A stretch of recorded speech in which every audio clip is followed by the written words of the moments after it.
everybody, it's Romania Black, and we're on episode 7 of Skip and Loafer, and I'm so excited! Last episode, Shima Sousuke, my dude, you big golden retriever of a man. I'm so excited. Mitsumi may have realized that she might have a potential crush on Shima, but they're just friends. It's fine. They're just friends. It's okay. There's no, sure, her heart skips a beat and she doesn't know what to do with her hands, but it's fine. She's just dealing with this. This show is so relatable and it makes me feel so nostalgic for high school. A lot of people don't like high school, and there's parts of it I didn't like, but there is parts of high school that I do feel nostalgic for every now and then. And I think that this show kind of harkens to those feelings, like discovering yourself, starting to realize who you are and what you like. And your teenage years are very, very frustrating because you're figuring out who you are, and it's awkward and embarrassing, and there's just no way around it. Everyone goes through this awkward, embarrassing period. And I relate so much to Mitsumi because she's trying to rationalize these things happening to her. And it's just part of growing up, right? I feel like, your teenage years are just a hot mess, and then your 20s are even more of a hot mess because you're now still trying to figure out who you are plus being an adult. And then your 30s are kind of like, maybe I've got it. I don't know. Or you just settle with who you are. Who knows? But I really like this series so far. It has been so much fun. And after the last episode, I just couldn't wait. I was like, I need to go ahead and watch episode 7. So here we are. I mean, I'm happy to be here and to be doing that. So what can we do? But I'm super excited, y'all, to dive in and see what we get and see what all happens. So I hope y'all are excited as well. But we're not going to waste any time. We are going to dive right into this and see what we get. I do want to give a special shout out before we begin over to our philanthropy tier over on Patreon to thank you all so much for supporting me this month. I greatly appreciate it. So special shout out to Alex Cornejo, to Anime Annie, to Be Happy, to Dana, to Destiny Marie, to Danger Zone, to Eric, to Kiri, to Loisiji, aka Frogman, to Lyndon, my dog's right here wanting me to pet them, to Matthew Palfiniere, to Nicholas, to Murphew, to Nameless Monster, to Shimoyama, to Sunspots, Trails, Translucent Men, as well as Nicholas, Schlappalot, and El Mateo, Mateo El Fidel. Yes. So thank you all so much for all of your support. Oh, I greatly appreciate it. All of my love. I'm really hyper and excited for Skip and Loafer.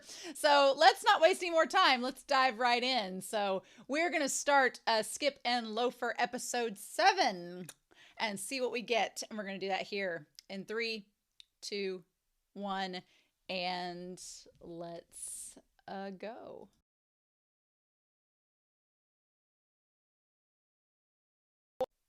Oh, okay. Yeah. Hot stuff indeed. This series. Oh my God. Next week's the rule of 8, which if you're not familiar with my channel, the rule of 8 is episode 8 in a 11 to 13 episode season or series is usually like an amazing episode. It's just like my rule. Every time it happens, I'm like, this episode's going to be great. It has not steered me wrong yet. And if we end up going on this friendly trip for 2 to the zoo, then that could be really interesting. So, oh my God, we need to talk about this episode. Yeah, we need to talk about this episode a lot and about this mysterious woman that has made her way. I don't think she's dating Sousuke. I don't think she's dating him at all. I think he's like, oh my God, you're a famous person. If you're here, it's going to draw attention to me. I don't want that to happen. She might be like a stepsister. She might be a cousin. And he's like, but I don't think that he's dating her. I think she's wondering why he's at this school. And he's like, oh, you're here to mingle with the commoners, and like has that mentality. She definitely, she has the personality so far from what we've seen on first glance that I expected from Igashira when this series started. But Igashira is actually much more three-dimensional. And I think what's going to happen with this woman, her name is like Rirara or Rirana. We'll get to it. Like her name is Riri or something. I think with her character, she's going to appear to be a very like grouchy sourpuss character, but either Mitsumi is going to like call her shade on it, or Or she is seriously going to be the person that just has a sour personality. And what can you do with that? So that's going to be interesting to see what's going to happen. I feel like inadvertently she's going to be the one that's going to lead Shima to realize that he likes Mitsumi and is going to lead the two. I feel like inadvertently she's going to lead the two of them to getting together, whether she realizes it or not. I don't know. She just kind of has like, if you look at Fruits Basket, she has like a keto vibe to her already, and I just get that shade of a keto, and I'm like, ooh, she just seems very scary and very, very too good for this country bumpkin school. But it's like a Tokyo high school, which to Mitsumi seems like it's high up. So I feel like she would travel to Mitsumi's hometown and combust on the spot. Is the impression that I get. So, it's July. All the exams are over, which is great. And it seems like in the midst of all this, like everything business as usual, everything seems to be as normal as can be. Except that Mitsumi's like, yeah, things are still crazy between us. In terms of like, she's trying to keep them being just friends. And she's just like, this is getting harder and harder because she's realizing that she likes him and she might have a crush on him. And I feel for Mitsumi so badly because here's the thing, like whenever you go that jump from friends to more than friends, there is such a pressure, right? And if it doesn't work out, it can destroy a friendship and it can leave you going separate ways. And it's like, I love their friendship and how it is. And I want it to be like a foundation for their relationship. But in the same vein, it's like if you don't stay, it's one of those things where it's like you want them to stay friends and keep that relationship going, but then you don't want them to date other people, right? And I don't feel like Mitsumi's nobody there is sadly pursuing Mitsumi. She's a catch. I'm just saying. Nobody's pursuing Mitsumi except Shima. Shima sees through and sees what a great person she is. But all these other girls are just like blindly pursuing Shima because he's hot and not knowing his personality and accepting it like Mitsumi is. So, and I'm sure that he feels like if they stop being friends, I'm sure he feels a comfort in Mitsumi knowing that she's not like the other girls that are just blindly lusting after him. And that's what he likes about their friendship together as part of their dynamic. But then I'm like, what if she comes out and says, I do have a crush on you? Is he going to be like, okay with that? Is he going to be like, oh, I just wanted to be friends? That's such a scary thing because I like feel, because, then she's like, I think Mitsumi isn't feeling jealous, but she even feels sorry for the girls that he turns down. But then she also feels relieved. So that's such a relatable feeling. It's like, she's like, I'm trying to forget all about those things and just focus on being friends. So then we have the student council meeting where she's been appointed secretary, which is super cute. I love that. I feel like I talked about it in the OP for the episode, but being a secretary is a great job. It's not as much pressure as a president and vice president. You don't have to handle money like a treasurer. It's just like you just write down notes. I've been secretary on a lot of committees. It's not a bad position. Again, I relate a lot to Mitsumi. I'm like, awesome. So we have this thing here where it says roundtable discussion starts July 11th. It's so weird because in the US, our school semesters run from like fall semester is August to December. And then you have like a few weeks for winter break. And then January to May is spring semester. And then high schools are out during the summer in the US. So you have like usually your summer semester is June and July. And if you are at the college level, you can take classes during the summer or you can take your summer off. So it's a very different schedule than Japan. So it's so weird to think that it's July 11th and they're in school, right? Things about Tsubame West that are fine as they are and those that need an update. You can all join. Hope to see you there. That's so funny. I love that. I love that little discussion. So Kanichika being part of the drama club being there. I love that Kanichika takes full advantage of like the school uniform, like wears the outlandish crazy. Like I would wear that pineapple shirt. I would own it in a heartbeat. I love floral print. I love pineapples. So I'd be like all about it. But I love Kanichika just kind of goes to the beat of their own drum. It's really great. And then, okay, so the round table ends and our new president, I like that Takamine is the vice president, but Mitsumi like looks up to her as if she could be the president. And then we have Kazakami Hiroto, which I did not have a good view of Hiroto at the beginning of this. When we find out about him, I'm like, because it sucks, right? Like Hiroto is, just he seems like he's a good guy at first, right? He seems like a nice guy. He's like, yeah, we're gonna take all the ideas into account, make our school better, so let's just go on do things.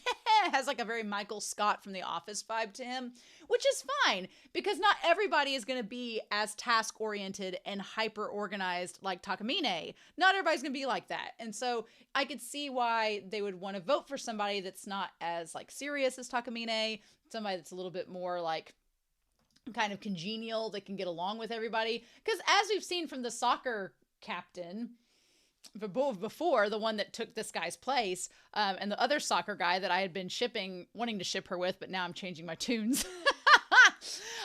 It seemed like, some people can be off-put by her personality. So I can see why they'd want someone congenial and kind of like really open-minded and open-eared to the population of the school, because that's your representative, right? But then I like that Aloha, you have Kanichika coming in, and he tries to like make Takamine feel better by being like, hey, it's a shame you didn't win, but being vice president is great. So, you actually shoulder some more responsibility than that guy. You just get less credit. It's like, I can understand why she got upset and left. And then he's like, did I do something wrong? Kanichika has a horrible habit of sticking his foot in his mouth. Can relate, but I was like, oh, Kanichika, my dude, that sucks. And then I liked that Mitsumi's like, her wounds are still very fresh. And they go back a month ago to the General Assembly where the one president leaves and, Takamine thinks she's got it in the bag. She's like, nobody's competing against me.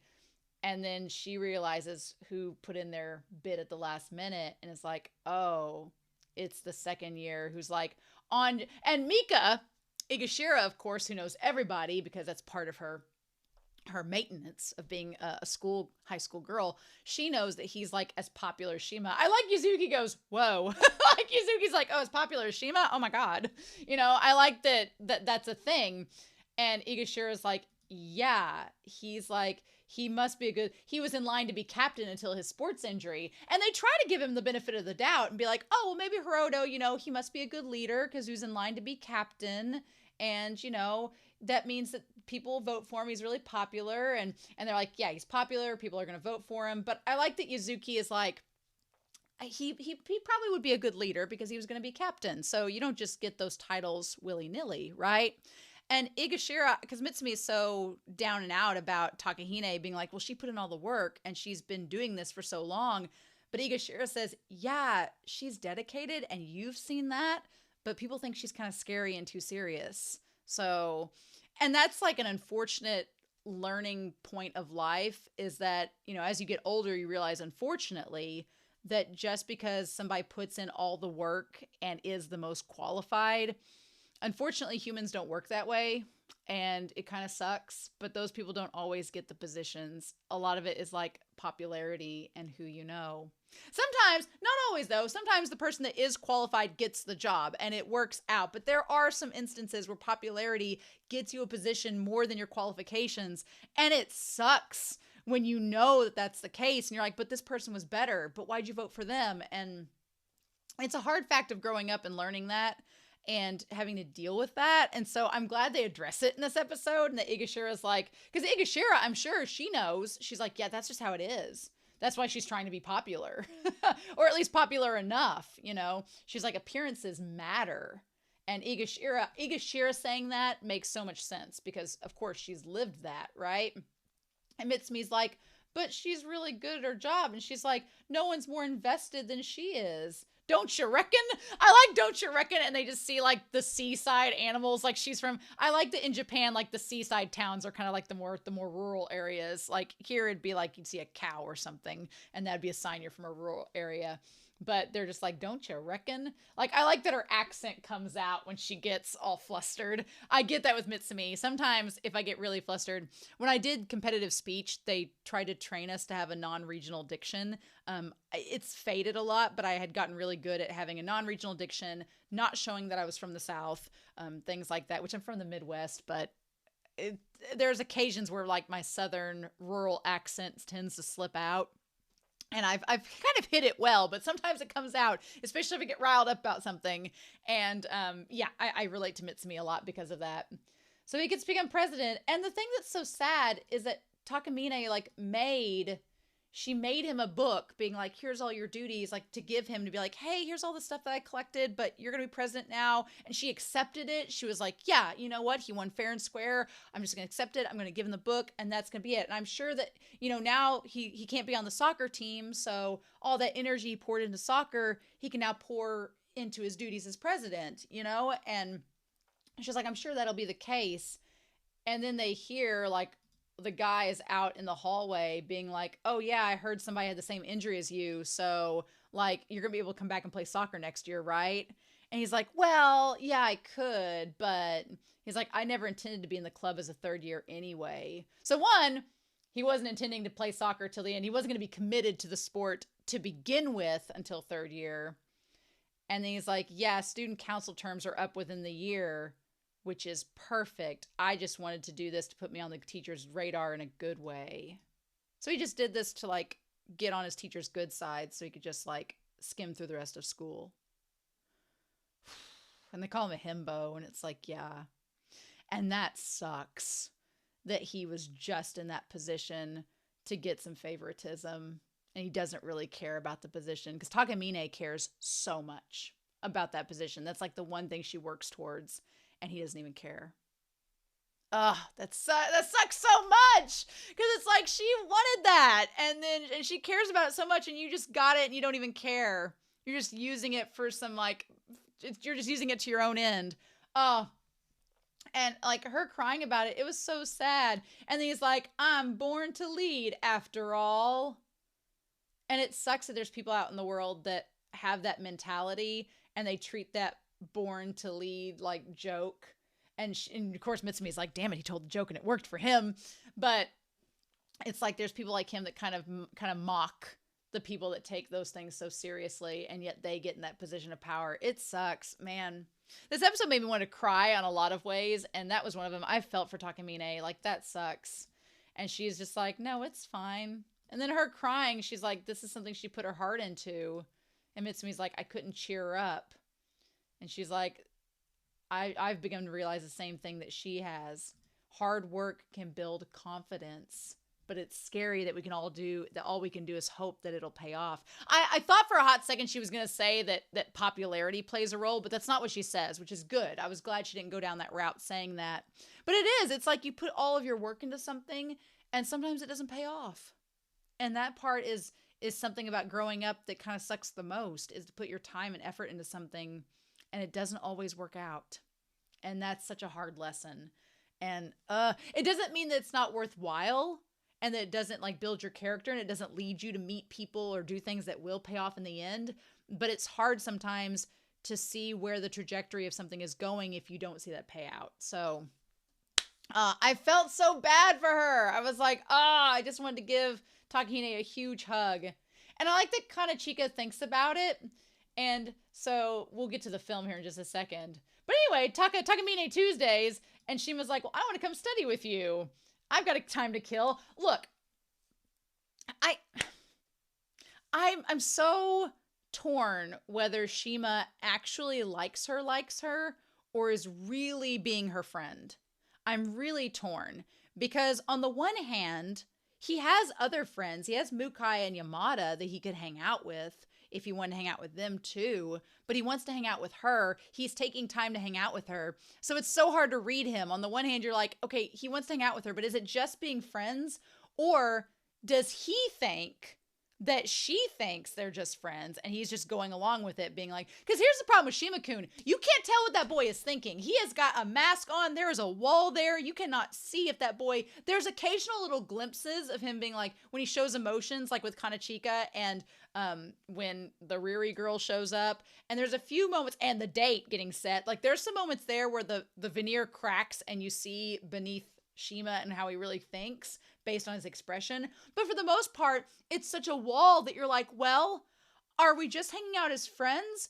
Or because I think he likes her, but he thinks that she doesn't like him at all. They're just friends. And so he doesn't want to make it awkward. So he's like, well, yeah, we'll just stay friends. And he's kind of resigned himself to that. But the fact that he doesn't, ask any other girls out or want to be with any other girls, I don't know. It could be that he just wants to be friends with her and doesn't want to date anybody. That's perfectly fine. That's totally normal. If that ends up becoming the case where he's like, hey, I don't want to date anybody, but can we still have this great relationship? That's fine. But I feel like if she took the lead and said, would you go out with me? I feel like he'd either say yes, or he'd say, I don't want to date anybody and I just want to be friends. But I don't think he'd outright reject her and date somebody else. Does that make sense? So I don't know if that's what's going to end up happening. This manga is ongoing, and I'm sure it's just going to tease you to the point where you just want to jump off a cliff. But yeah, I feel like, him wanting to hang out with her and spend time with her, I feel like there's more to it than just being friends. She's like, my friendship level's rising. I'm like, is that what it is? Also, I like how visibly Shima does not really care for Kanichika, because he doesn't trust Kanichika, and he doesn't think Kanichika is going to do anything but try to convince him to become an actor. And I like Kanichika locking the door, like, you can't leave. You're not going to run away this time. I love it. But the little movie that he shows. Now, the whole time Shima doesn't get it. And Shima does not seem enthused. Like, Mitsumi can't see Shima. They're all focusing on Kanichika and the movie. But you can tell Shima's just like, the whole time. Like, I feel like Shima is kind of like, well, that's cool that you like all this stuff, but I don't like this stuff. I feel like Shima just doesn't get what Kanichika's throwing down, and he doesn't really care for it. And there are a few times in this episode where he kind of has that expression like, I don't like this. But I think the gesture that Kanichika does in showing Takahine the little video that he made, he's like, look, I poured my heart and soul into this, even though I know that I'm not going to be a movie director, probably. But he's like, but this still matters to me. And it may seem embarrassing to dedicate all of yourself to something like this, but it matters to me, and it's still important. It's still important that we do these things, whether or not they're recognized, whether or not they're acknowledged or looked at by anybody else. So I feel like that was so sweet. He's trying to tell Takamine, he's trying to tell Takamine that what she's doing is important. And he's like, don't give up being an amazing vice president. Even though you didn't get the office that you wanted, what you're doing is still valuable. And if you love doing it, it's important. And it made me want to ship them so bad. I was like, Kanichika is so flamboyant and out there in terms of just being like so open-minded and kind of kooky. And then Takamine is like so straight-laced that they're kind of perfect for each other. But then it's like, I'm just shipping to be shipping. It's a romance show, so I want to ship.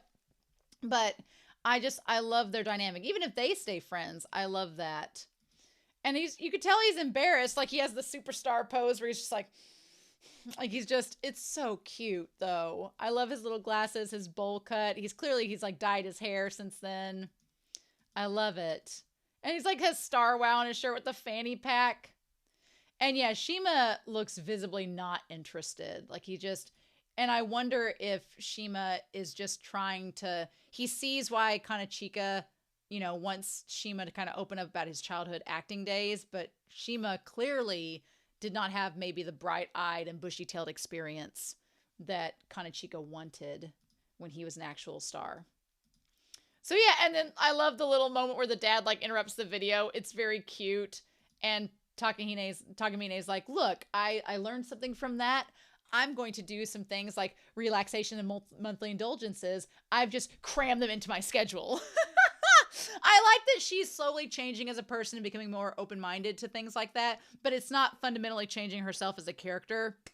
She's still hyper-organized. She's still doing things, but she is trying to be a better version of herself, which is really nice. And she's has the egg singer pancakes and all this, and maybe line up on a weekend to go with people, an easy place to start. I love that. I think that's so sweet that she's working towards that. And then we see the president, the soccer player boy, Hiroto, and she greets him properly. And she's like, I like that he doesn't seem changed all that much at first. And I also like how this series doesn't make it to where she has this big grudge against him and she's plotting him to be outed and get removed from office or something like that. Because I could see a series trying to do that where it's oh, well, he doesn't care about this position. Let's get him removed from office. That's not what they're trying to do. I like that instead they're trying to make the most of this situation. And she's like, look, you won. You may not care about this role, but I care about it. And I want to work with you to do the best that we can. And maybe she'll rub off on him. Maybe like Kanichika is rubbing off on her, she'll rub off on him, and he might become more serious about the position throughout the year. Who knows, right? And her showing her best foot forward means that she's reliable, right? And being a better person. He's just like, okay. But I like how she doesn't treat any of this as slacking off. She's like, no, this is part of the plan. We have to do this. And then we see the little sprouts at the end coming up. Amidst the weeds, right? The sprouts coming up amidst the weeds. I like the weeds are included because it makes it a bit more realistic. So hot stuff. They set up this plot point here. Like now I love they're on the subway and now it's like, what boy? You're talking an awful lot about this boy. What's my dear sweet niece doing? I feel like at some point now is going to meet Shima. I feel like it's going to happen at some point, and now it's going to be like, my niece talks an awful lot about you. And I'm wondering if now and Shima will have a heart-to-heart about Mitsumi or not. I don't know. I want them to meet, but miscommunication is my least favorite trope in anime, and I can already see with this Ruruka character there's going to be miscommunication, so I'm just bracing myself for it. And I could see with now her being like, well, I think my niece likes you, and Shima's like, what? I'm just bracing myself for the miscommunication that I know might happen and just see where we go with that. But I love that she's just like, I just need to go find him. What kind of character is he?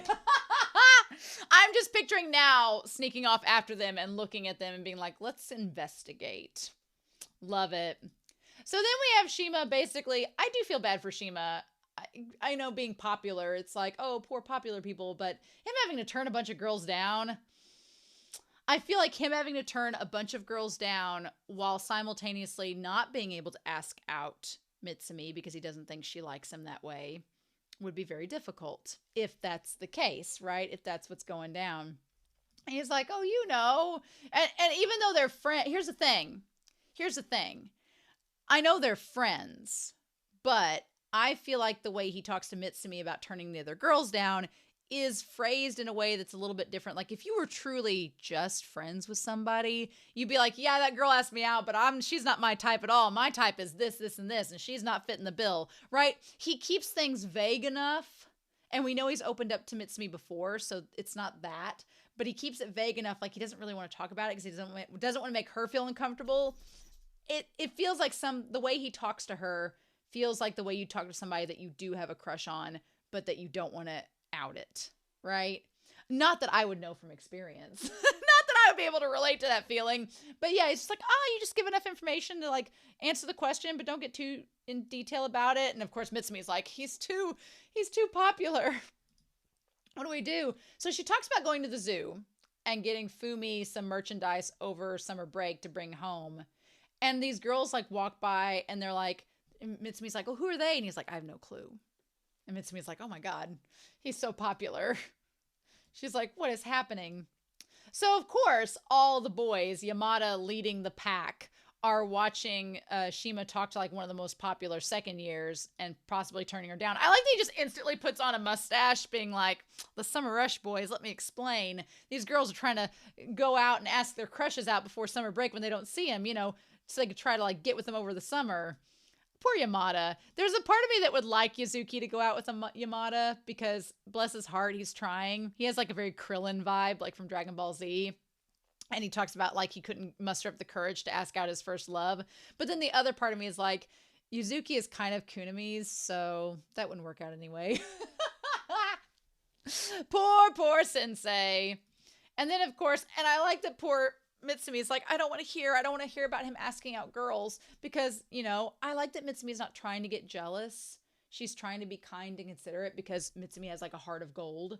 I mean, to be real, she's like, she's like, I feel bad for these girls, but I don't want to be jealous. It's like, And then these three boys are like, do you hear that, girls? You asking us out would make any guy happy. And the girls are like, I like the girls are like, well, at least try to cover up. You don't care who it is. That's the thing. These boys are so desperate for a girl to ask them out. The girls are like, well, you could be a little bit more specific. So you didn't seem like you were so desperate, but okay.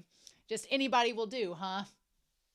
Whereas with Shima, only one person will do, and she thinks that you guys are still friends, or so you think. And he's like, oh yeah. And the girls realize instantly that he turned her down, right? She's like, I'm relieved, but my heart pains for her. And this part got me when she says, if it weren't for sheer dumb luck, I could have gotten shut down too. I'm like, girl, it is not sheer dumb luck that you all are friends. He wants to be friends with you for a reason, and he possibly wants to be more than friends with you for a reason. I'm like, I want Mitsumi to like have more faith in herself and realize like, girl, you're just as good as those other girls. Like, no, don't think that. It's so sad. She's like, I could have gotten rejected too. She's like, do you want to be friends? He's like, oh. She's like, I can't help but sympathize with the girls. Mitsumi's heart is too pure. She's too pure-hearted. She's got like a heart of gold. Bless her soul. So I like that Yuzuki and Mitsumi are such good friends. And Yuzuki has this amazing personality. I love Yuzuki so much. And she's like, let's have a summer outing. And you have Igashira and you have Kunimi on two totally different sides of the spectrum. Kunimi doesn't think she's good enough to be a part of the girls group. And it's like, no, you are. Yeah. And Igashira thinks that she's too bad personality factored to be part of the group either. And both of them are wrong. And I love how Yuzuki and Mitsumi incorporate them into the group and are like, no, you guys are good enough. We're all friends. Quit being self-conscious and, you know, being insecure, and let's have a pajama party. And I like how Mitsumi and Igashira saying, I guess I'm included in this. It's like, yes, you should.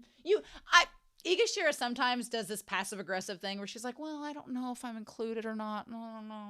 I'm like, girl, you are. So I like Igashira a lot, but she does have flaws, like we talked a few episodes ago, and one of them is she can be passive-aggressive. That's the one thing that I'm kind of like, I passive-aggressiveness, I'm just like, just come out and say it, right? I know people that have been passive-aggressive around me, and I'm like, just say it. Just be like, yes, we're going to do this, or no, you don't want to do this. But I had a girl in college with me that was like one of my teammates when I was competing on the speech team there.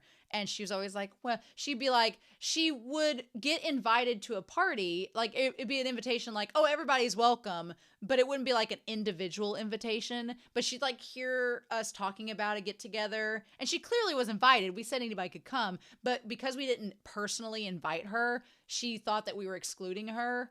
And that wasn't the case. But then she'd like show up the next day and we'd be talking about what happened at the party. And she's like, oh, that party. She's like, oh, I wish I could have came. And we're like, you could have. Nobody said you couldn't. And she's like, no, I was busy. And I'm like, then why would you say that? Either come or don't come, but don't make up some excuse. And Igashira gives some vibes like that sometimes. And I'm like, girl, make up your mind. But I like Igashira, right? And I like that they're all together. This Yuzuki is just, she's too cool for school.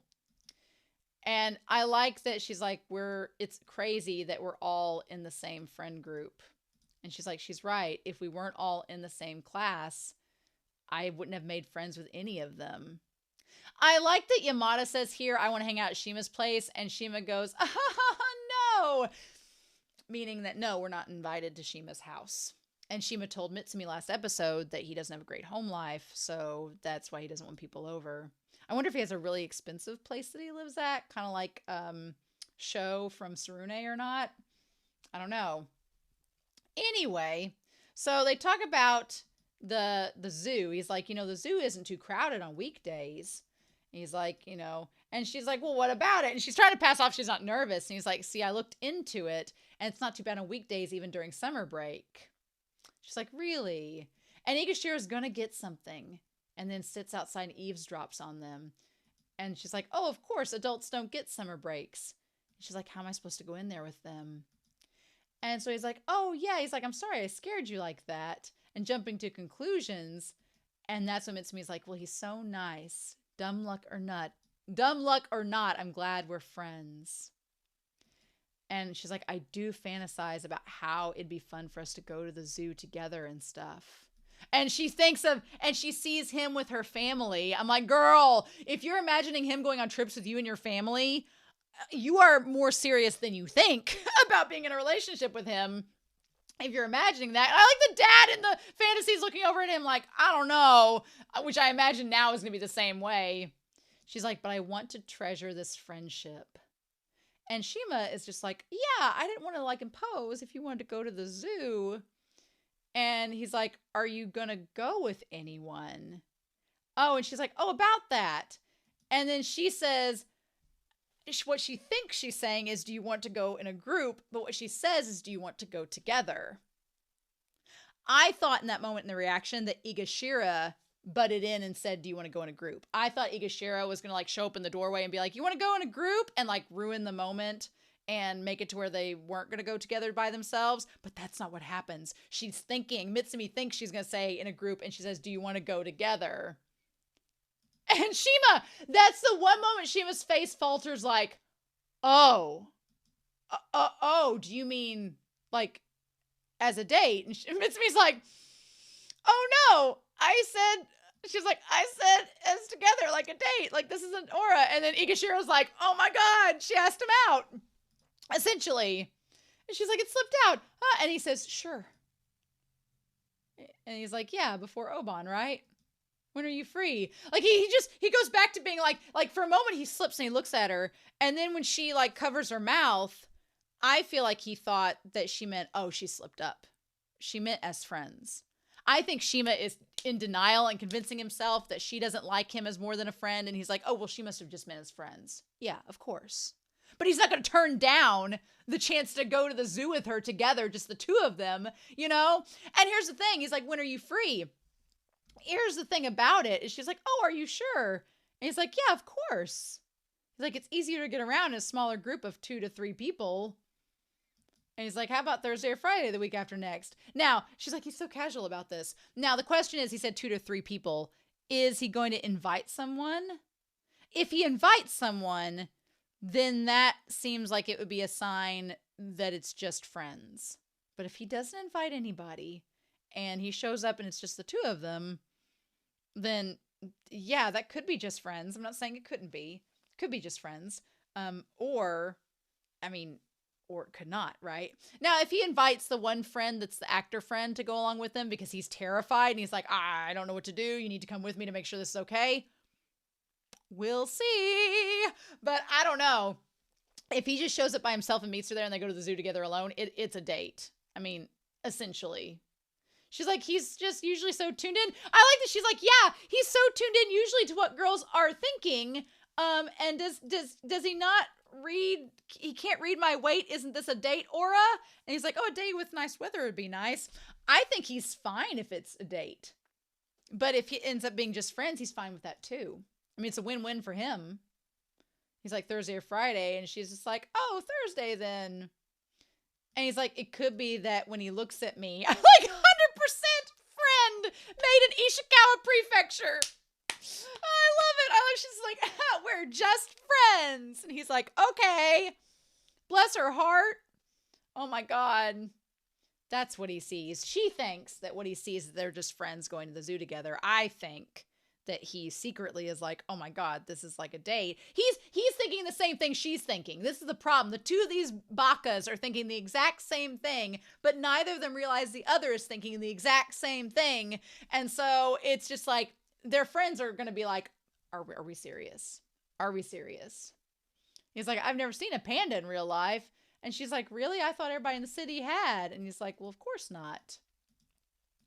And she's like, even then, I'm happy he doesn't mind going places with me. I'm like, she's like, it's fine. This will all be fine. It'll all work out. And that's when and then of course Igashira is like, well, shit, she got a date. How about that?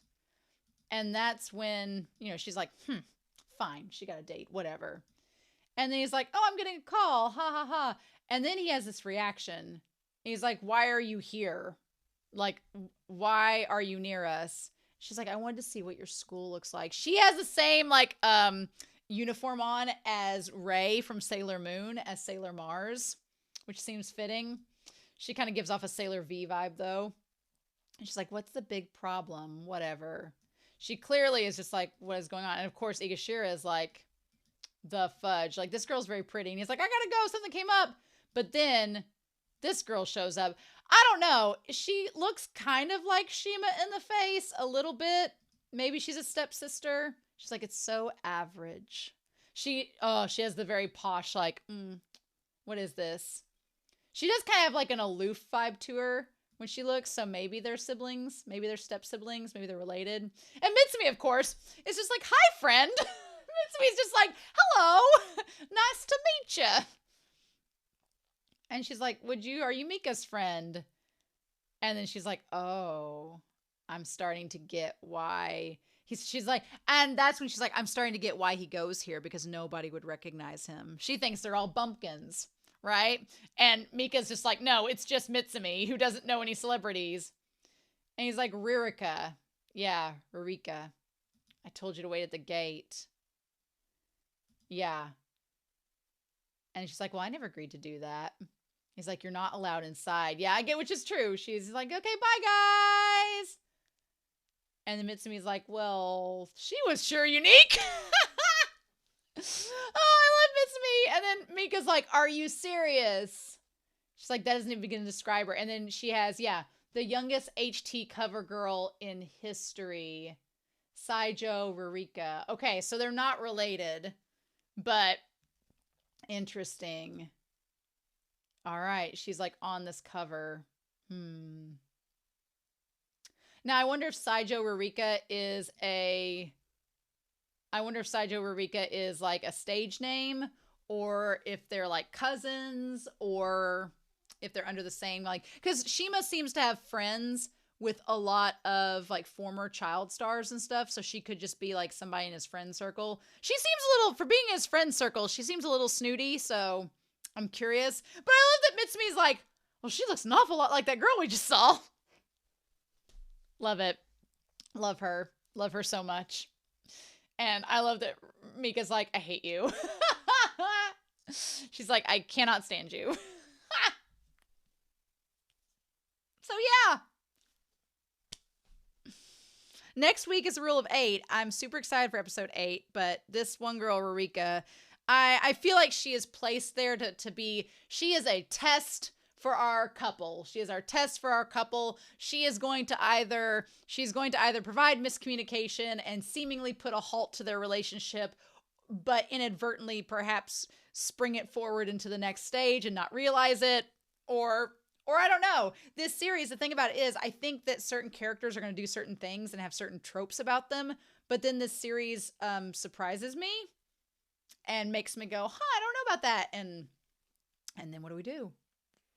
So yeah, I'm super excited to see what we get next episode. I hope you all are too. I'm curious to know your thoughts down below, but I hope you all have a wonderful week. Please stay safe, take care, and yeah, I'll be back real soon with more Skip and Loafer. Bye! Apparently it's a date.